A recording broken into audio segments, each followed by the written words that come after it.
Welcome back to episode 2 of The Edge of Forever. We are going to kick off with chapter 3 tonight, I believe. We have done the extremely sad opening prologue letter to Lexi about, everything that happened immediately following her death and how everybody cried and just, was not doing well. And we have now fast forwarded a year and everybody is still not doing well, just very much in their own ways. So we have gotten through the first 2 real chapters. Obviously the first one was the 1-year anniversary with all of the gang, and then the second one is Nate moving into his new residence and meeting his new roommate and going to that club. So we have introduced Ben as Nate's roommate, and I believe in this chapter we will be meeting Katie. I don't know why I named her Katie when my name is Kate, but that is just, sometimes with these people the names just pop in. Like, I don't spend time thinking. I remember Toby and Adam. I just knew that those were going to be their names. Nate, do I want to admit this? Nate is when I started this story, the show that I was the most obsessed with was Gossip Girl. I was watching it at the time. 100% can confirm that Nate is named after Nate Archibald because I was obsessed with him. So, fun facts. So we are picking up with chapter 3 and they are just getting started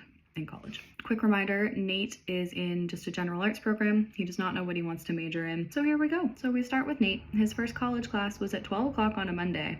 And as he sits in the cafeteria with his coffee, he wonders how he ever managed to make it to school for 8 in high school. That is the most relatable thing I've ever heard. Because high school, you get up at 6 every day and you're at school from 8 until 3 or whatever your timing was. But when you get to college, when I got to university and I had an 8:30 class, that was so difficult. There's just something about it that's harder. He talks about how, so Ben is energetic, he's got lots of friends, he's really happy, and Nate's just sad and withdrawn and basically depressed, which is how I've written him, and I think it does add up. Obviously, that's where I'm going with it. Right, so Nate's just basically saying, it's easier to tell myself that I don't have any friends because I don't want friends. But I don't think he doesn't. He's not really making any effort, but I think he also is feeling like, I think it's really just that he's numb and probably that he doesn't want to share things with people. So he's not going to parties, he's sitting in the back classes, walking alone, he's really not got friends. Right, so then he talks a little bit about his classes and about how I felt like I was the only one from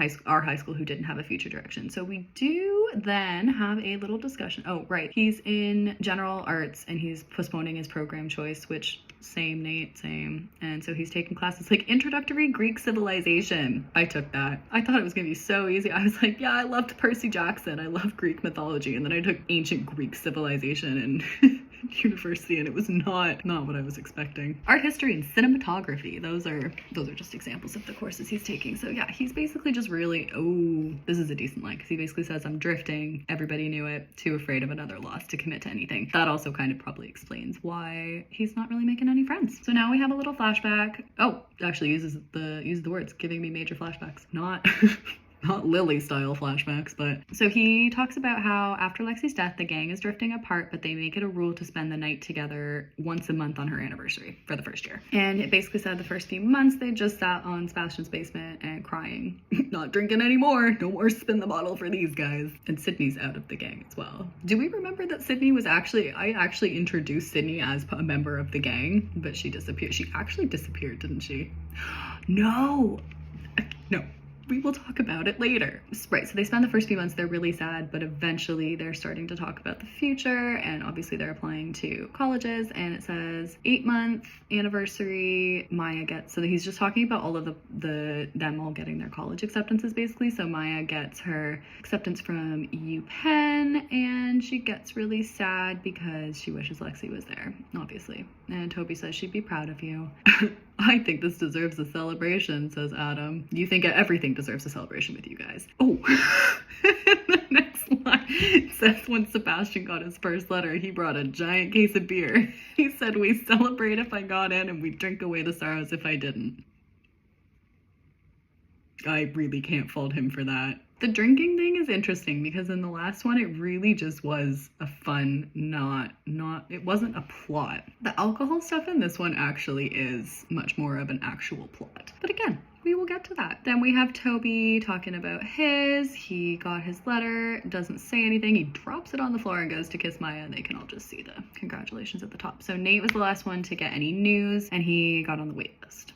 So we didn't really talk. Oh, right. So he says waitlist. Everyone's kind of saying, no, that's okay. It's not. Maya's like, it's not a no. And obviously it's not a no because I'm assuming I meant waitlist for the school that he's now gone to. Nate says he should go. I believe this is supposed to be, yeah, this is the 10-month anniversary. He says he's got to go. They've been sleeping over. So this is the first time he's left early, and Sebastian's like, wait, you're leaving? And Nate responds and just says, it's okay, I'm fine. It had been 10 months, I had to be fine. And the way that I was thinking when I wrote that scene was that he's really saying, yeah, you know, I'm fine. Thinking that that's why they don't want him to leave, but it's really because they're like, well, we're not. Like, we need to be together. That bothers them because Nate's just kind of being like, no, I'm fine. Nate's not fine. Nobody's fine. Nobody is fine. But he says it's been 10 months. I had to be fine. You don't, Nate. You don't. And you need to admit it, but we're not going to be admitting it for a while. Okay, so that's the end of the first scene of that. We are now fast forwarding to, I think it's about a month in now, and we are starting with Ben getting out the booze. It is Friday night. That is how we start the chapter, is Ben yelling Friday night. It was a ritual for us. As soon as he got home from class on Friday, he would start drinking. I would have one polite beer, let him get drunk. Around 10, he would go find people to go out, and then once he got everybody, Nate would say no, wait till they left, and go to bed. So Nate's pretty depressed at this point, and pretty isolated and pretty withdrawn. So yeah, Ben gives Nate a beer and says, it has been over a month, little buddy. 6'4", Ben was nearly a head taller than him. I don't really know how tall I had anticipated Nate to be in this version. You're coming out with us tonight. Nate says, I mean, I'm pretty tired. Early day, you know? Ben says, I don't. I started at 8:30. It's a good night if that's what time I go to sleep. Relatable. I feel you, Ben. I went to bed at 6 last night. We're improving. Ben says we're doing this. Nate tries to protest. Ben says it is not up for discussion. Ooh, we're getting you drunk, you're coming out, and we're finding you a rebound. Nate is not having that. Ooh. Out. Oh man, there's some really little mean bits in here because Nate's like, I don't want to rebound, and Ben says, yeah, dude, you haven't spoken to that girl since you got here. Don't you try to tell me the two of you are still together. Ouch. There is a fair amount of that because Nate has not told anybody, right? Nate doesn't want to talk about it, so he's just kind of holding on, you know, I don't want to have anything with anybody because I have a girlfriend. So Nate says he's not ready. Ben says that's why you need it. Only way to be ready is to jump right back in. Nate says you don't understand, it's not like that. Ben says, my man, it is always like that. Spreading his arms out like he wanted a hug. So Nate finally says he'll go. And Ben says yes, in all caps, Sebastian style. Claps Nate on the shoulder with so much force, he felt his skull rattle. Just you wait, it's gonna make you feel 1,000 times better. It doesn't, but. So Nate drinks. Ben is drunk by 10 o'clock. So he goes to find anybody else who wants to go out. After half an hour of blissful silence, he came back into the room unbalanced and belligerently shouting that we were to congregate in the floor common room. That is a very first year thing to do. So they go to the common room. Nate doesn't want to be there, obviously. And somebody comes and slams into him. And it is a very, very drunk Maya. Because when is she not? But also this is now no longer just her having fun. She's not okay either. And I think she wants to lean on Nate and she wants Nate to lean on her, but he's not having it. So Maya comes and tackles her and Nate kind of goes, oh, like, whoa, are you okay? Because she's very drunken, obviously. And he basically, he says, I'd seen her at pretty low points over the past year. Tonight's no exception. She's not okay. Big smile. It's super fake. So he kind of takes her away from the crowd. He's like, are you all right? And she says, I'm fantastic. I'm so glad you're here. And Nate says, that makes one of us. Ben comes back and says, you have to come with me, and drags Nate across the room and over to a girl who is sitting in the windowsill. Yeah, sitting in the windowsill, sipping a cooler, staring out into the night. Unlike every other girl in the room, she wasn't squealing or leaning at an angle that made her boobs look unnaturally huge. So this is Katie. Even though I hadn't figured out how to look at a girl again, I could tell that she was cute. So he's trying, but he's really freaked out by it. Ben introduces them, obviously wanting the two of them to have a moment. And so Nate sits down with her, and Katie says, so you're Ben's mysterious roommate. He says, the one and only. He realizes that she's watching a rugby game. She's staring out the window because she's watching a rugby game. This is, I believe, actually, in my mind, this is based off the common room that I had in my first year of university, which did look out over the field where they played. Life experiences, I guess. She says she used to play rugby in high school. Nate asks if she tried out for varsity. She says, no, I'm not good. He says it's small talk, boring, unimportant, more than I'd had in a while. I almost didn't mind. So she asks him what he's studying, and he says arts, because he then just says that if he's learned over the past few weeks, he's learned from the many, many people he's spoken to. That doesn't make a whole lot of sense. If he leaves out the word general, people think he's in fine art, and that gets more respect than general arts, and less pity, which A lot of people do general arts. I did general arts. It's not actually a problem, especially considering the fact that these guys are like 17, 18. It's okay to be general for a while. You don't have to decide. This is the kind of thing that I don't need to be talking about now because this is the kind of thing that I need to be talking about in class. So he tells Katie that he's in arts, trying to imply that he's in fine arts. Katie says, well, why haven't I seen you? He says, what? She says, well, it's a pretty small program. I would have noticed you by now. And Nate thinks, fuck, of course you had to find one of the 10 fine arts students at the school. So Katie is in fine arts. And he corrects and says, general arts, I'm not majoring. She smiles and he kind of thinks that she's pretty, but then he thinks about Lexi and then he's sad again. So he asks her, he says, oh, so you're an artist? She says, mostly sketch, getting into painting. Really just, they're just chatting. So Nate's really just not interacting that much. So she says, you know, I'm a sketch artist, but I'm getting into painting. Nate goes, that's cool. And then he says he can tell that she's kind of disappointed by that, but he doesn't know how to interact with her. Lexi's been gone for over a year, but it feels like he's betraying her by sitting there. So he basically says, I'm sorry, and gets up. And Katie's like, are you okay? And he's like, yep, fine, gotta go. So he leaves. Says maybe I'll see you around. Oh, we used the word belligerent again. Clearly I was into that. Some of the things that happen too is that I will write something and I'll have a word that I really like and then I'll either not finish the scene or I'll just get really into it and I come back and I realize I've used the same word 6 times. Okay, so he is trying to leave. Right before he can, Ben finds him again. Ben is super, super drunk. Ben comes over and says, dude, your friend is so hot. Which friend? Katie? Yes, because you're now friends after a 5-second conversation. Ben says, no, she's all yours, brother, from your hometown. Nate says, oh, you mean Maya? And Ben says, a goddess. And Nate just says, she's also very in love with her boyfriend. Ben says, damn, just my luck. And Nate looks around and realizes that Maya is gone. He says, where is she anyways? Then he basically said, oh, it had been a little while since I'd seen her, but she's definitely gone and that's not good. So this is kind of implying that Maya has been so out of character for her. Maya's been partying a lot recently. Maya drinks a lot. Okay, so he knows that's not a good sign. He knows she's not okay. So he subtly steered Ben towards a girl dancing in the middle of the floor. How come he doesn't have 2 girls tonight? He had a girl on each arm last night. Okay, so Nate leaves, goes looking for Maya. Didn't take me long to find her. Helped I knew exactly what she sounded like when she was drunk crying. So he walks past a bathroom and he hears her crying. And so he knocks on the door and says, Maya, let me in. It's me, let me in. And so she does. And he goes in and she is on the ground. And so he sits down. He says, hey buddy, are you okay? And Maya pukes.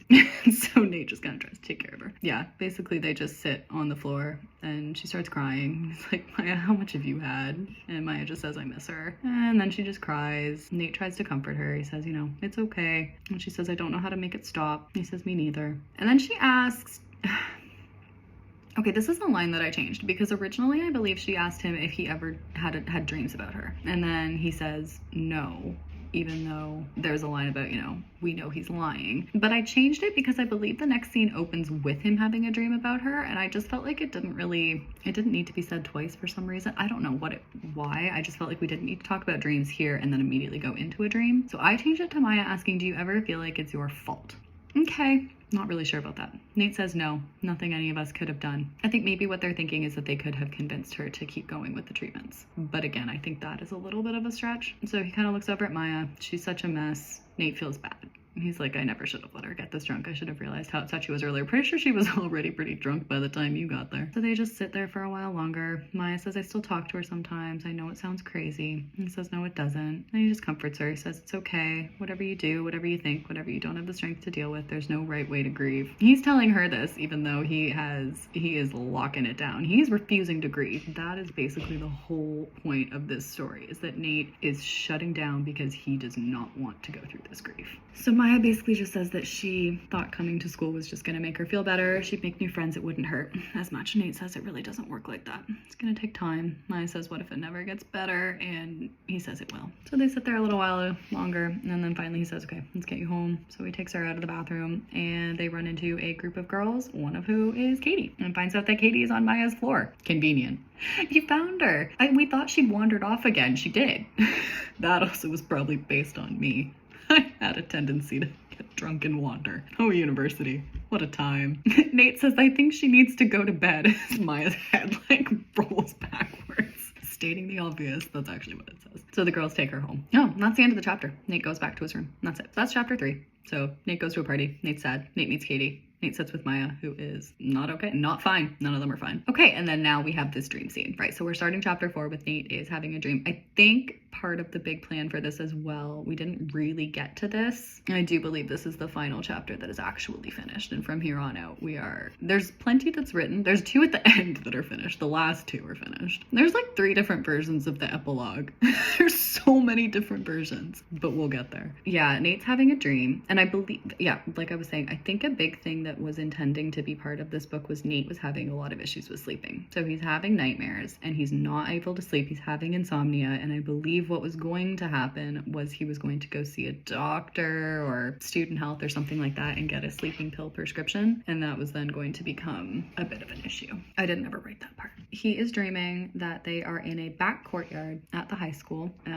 He says he always knows he's dreaming because he's never seen it both sunny and empty. And he says almost empty. He goes and Lexi is sitting on top of a picnic table wearing her prom dress, but she's healthy. I knew unlike the last time I saw her in that dress, there's no way she was dying tonight. Technically she died at 2:30 in the morning in that hour and a half her family had in between her coming home from prom. And she turned to look at me, still making my heart pound even though we've been dating for months. Have you? How many months did they actually date? Like 4 months?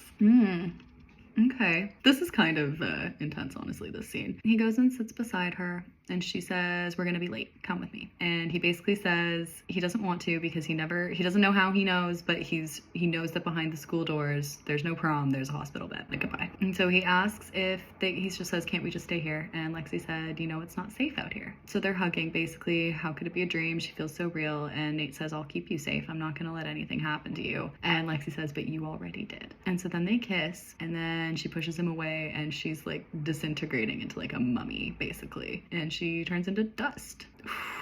Okay, this is now as well. This is when wow, this is intense. Right, so she pushes away. She's basically like turning into a ghost. So yeah, turning into Cancer Lexi. Skin had sunk in, barely covers her bones, hair gone, body covered in bruises and scars, face dark gray, no life behind eyes, disintegrating. And she turns into dust. And then it says, we got an impact statement here, and I was alone. And then somebody behind Nate says, well, that's no way to think of things. You don't have to be alone, you could just come find her. And Nate just says, stop it, Dad.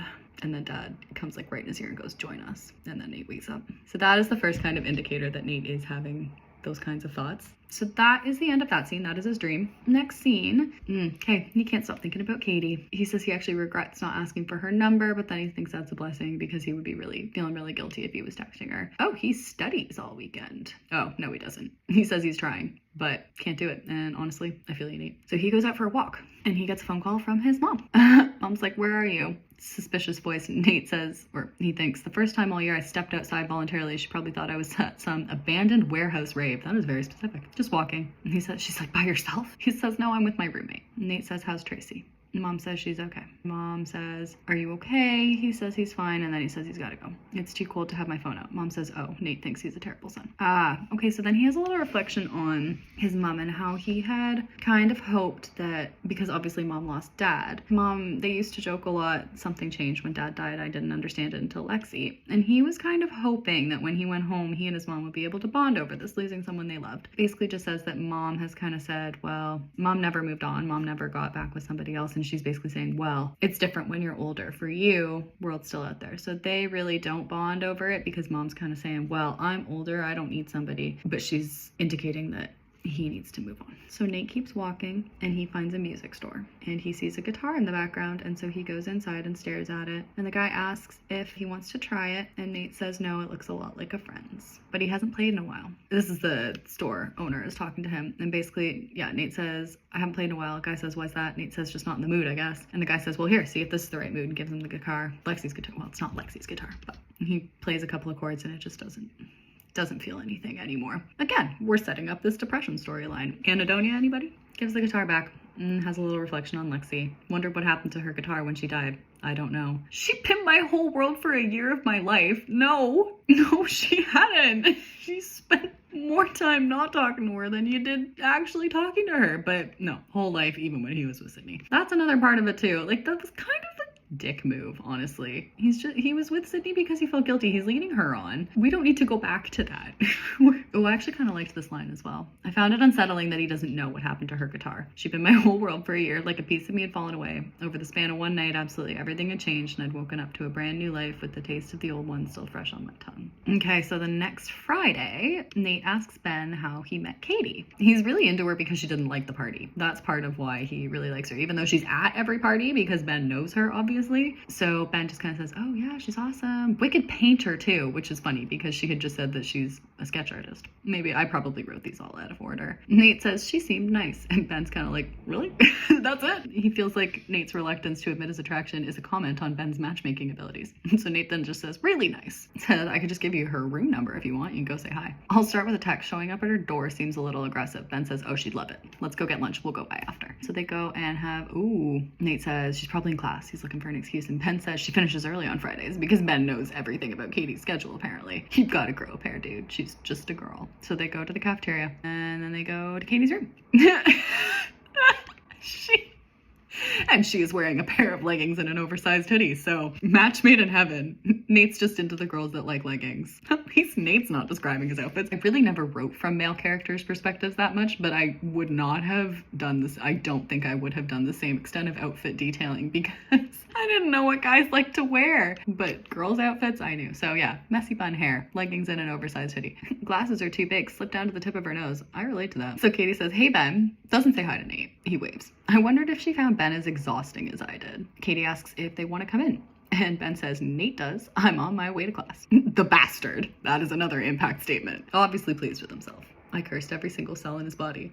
All those cells undergoing mitosis. Remember that time that Dr. Nightingale tried to explain mitosis to 5-year-old Jenna as a way of telling her why she has cancer? I really honestly thought at that point that that was a really good way to do it. Okay, so Katie says she's studying. You can come hang out. Okay, so he goes in. Katie's room's really messy. He describes it in a full paragraph. She says, sorry, it's been a busy week. He says, I can see that. They just talk about her mom. Mom is another artist. Dad's into football. Brother's a soccer player. Mom and I had an art studio. Only spot in the house didn't have sweaty sports equipment, so she spends a lot of time there to avoid the smell, and then she ends up falling in love with art. So that's Katie's origin story, is that her house smelled like sweat because her dad and brother played a lot of sports. So she hid in her mom's art studio, and now she's an artist. Nate says she's good. Katie says, I'm all right. I'm here to get better. Where are you from? Colorado. Nate says, far from home. Felt like a stupid thing to say. Basically, all of Nate's lines in this are just like a couple of words and then him reflecting on, well, that was not a good answer. At least you admit it. So she says she's from Colorado. Nate says, wow, far from home. And Katie says, yeah, I don't know. I've always wanted to live in New York, but so far it's a little lonely. And then she says, sorry, that's kind of dark. Yeah, that's dark. Not the dream sequence that we just had with like dead people coming at Nate and freaking him out. All right, and then she says, you're from Pennsylvania, right? And he's like, how did you know that? And then he says, right, you've met. Right, you've met Maya. Katie says, yeah, I mean met. Heard her life story. What's the difference, really? Yes, Maya's life story, that she loves horses, apparently, and likes to drink. I wonder if Maya actually ever rode horses. There is no mention of that if she actually did horseback riding. She just likes horses. No, not just likes them. She had a weird obsession with them. I do not know where that came from. So Nate says, yeah, that sounds like her. She's not really one to let others get a word in edgewise. Yep, that stayed the same. Katie said she kind of likes it because she's not really a talker. She's made a ton of friends already. What a shock. And Nate says she was actually one of my best friends in high school. And Katie asks, well, then why haven't I seen you more around here? And Nate says, I guess we've drifted apart. She's a great girl. I could never really keep up with her energy. Katie asks if Nate knows her boyfriend. And Nate says, yeah, there's a group of us that used to hang out. Toby was one of them. And then Katie says the way Maya describes him, he sounds like a literal dreamboat. But now that I know you, maybe I can get the truth. Wow. And Nate then responds, actually, that's probably one thing she didn't exaggerate on. So apparently Toby is confirmed a dreamboat. Almost every girl in the school had eyes for him. Trust me, it was annoying. I don't think I ever described how Toby even looked. I don't think I really do in this version either. Interpret him the way you would like to. I have my vision of him. You go ahead. You think of Toby however you want to. Just remember that however you think of him, it's not what's real, because it's Toby. So Katie laughs, and then Nate says he has to go. Oh, she laughs. Nate says he liked hearing her laugh, and he hates himself for that. So he leaves. But he gets her number. He asks for her number. Didn't Ben give? I feel like Ben gave him her number. but oh, and Katie invites him to a showing, art gallery showing for one of her classes that is doing a presentation of their first unit. So she invites him and he says yes very quickly, and then he feels like he shouldn't have done that. So then he backtracks. He's like, I'll try to make it by. So that's the end of that chapter. Nate just has another moment.